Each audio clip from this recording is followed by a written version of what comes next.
KSRTC ശമ്പള പ്രതിസന്ധി അവസാനിച്ചതായി ഗതാഗത മന്ത്രി കെ.ബി. ഗണേഷ് കുമാർ. ഇനി മുതൽ എല്ലാ മാസവും 1-ാം തീയതി തന്നെ ശമ്പളം നൽകുമെന്ന് മന്ത്രി അറിയിച്ചു. സർക്കാർ സഹായത്തോടെ തന്നെയാണ് ശമ്പളം നൽകുന്നതെന്നും വ്യക്തമായി. KSRTC ജീവനക്കാർക്ക് ഇനി മുതൽ എല്ലാ മാസവും 1-ാം തീയതി തന്നെ ശമ്പളം നൽകുമെന്ന് ഗതാഗത മന്ത്രി കെ.ബി. ഗണേഷ് കുമാർ അറിയിച്ചു. SBIയിൽ നിന്ന് 100 കോടിയുടെ ഓവർ ഡ്രാഫ്റ്റ് എടുത്താകും ശമ്പള വിതരണം. സർക്കാർ 2 ഗഡുക്കളായി 50 കോടി നൽകുമ്പോൾ തിരിച്ചടയ്ക്കും. വരുമാനത്തിൽ നിന്നും ചെലവ് ചുരുക്കലിൽ നിന്നും ബാക്കി തുക അടയ്ക്കുമെന്നും 20 ദിവസം കൊണ്ട് ഓവർ ഡ്രാഫ്റ്റ് നികത്തുമെന്നും മന്ത്രി വ്യക്തമാക്കി. സ്റ്റേറ്റ് ബാങ്ക് ഓഫ് ഇന്ത്യയുമായി ചേർന്നൊരു ഓവർ ഡ്രാഫ്റ്റ് 100 കോടിയുടെ ഓവർ ഡ്രാഫ്റ്റ് എടുത്തുകൊണ്ടാണ് ഈ പദ്ധതി നടപ്പിലാക്കുന്നത്. സർക്കാർ പണം തരുമ്പോൾ ആ പണം തിരിച്ചടയ്ക്കും. ഇതൊരു ചെറിയൊരു മാനേജ്മെൻറ്റ് ടെക്നിക്കാണ്. സർക്കാർ പണം തരുമ്പോൾ അത് തിരിച്ചടയ്ക്കും. പിന്നെ KSRTCയുടെ മുഴുവൻ കളക്ഷനും സ്റ്റേറ്റ് ബാങ്ക് ഓഫ് ഇന്ത്യക്ക് നൽകും.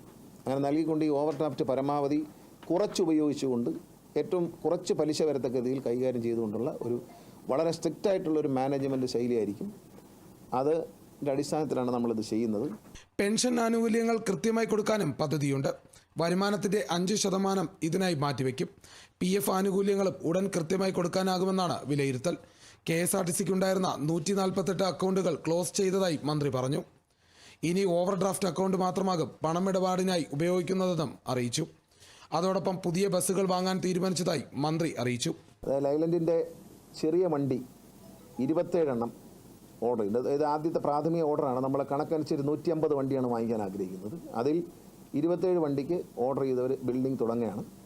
പിന്നുള്ളത് 9 മീറ്ററിൻ്റെ ഐഷർ കമ്പനിയാണ് ലോവസ്റ്റ് ആയിട്ട് വന്നിരിക്കുന്നത്. അവർക്ക് 10 വണ്ടിയാണ് ഇപ്പോൾ ഓർഡർ കൊടുത്തിരിക്കുന്നത്. ബാക്കി വണ്ടി, അതായത് കുറച്ച് ചെറിയ വണ്ടി, ഇത് രണ്ടും 4 സിലിണ്ടറാണ് ഈ വണ്ടികൾ.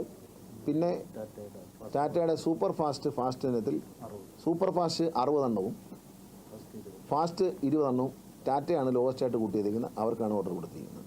പിന്നെയുള്ള എയർ കണ്ടീഷൻ ബസ്സുകളാണ്. എയർ കണ്ടീഷൻ സ്ലീപ്പർ ബസ്സുകൾ 8 എണ്ണം ഓർഡർ ചെയ്തിട്ടുണ്ട്. KSRTCയെ മെച്ചപ്പെടുത്താൻ സർക്കാർ പുതിയ നടപടികൾ മുന്നോട്ട് വയ്ക്കുമ്പോൾ അതിന് തടയിടാൻ ആരും ശ്രമിക്കരുതെന്നും മന്ത്രി ഓർമ്മിപ്പിച്ചു.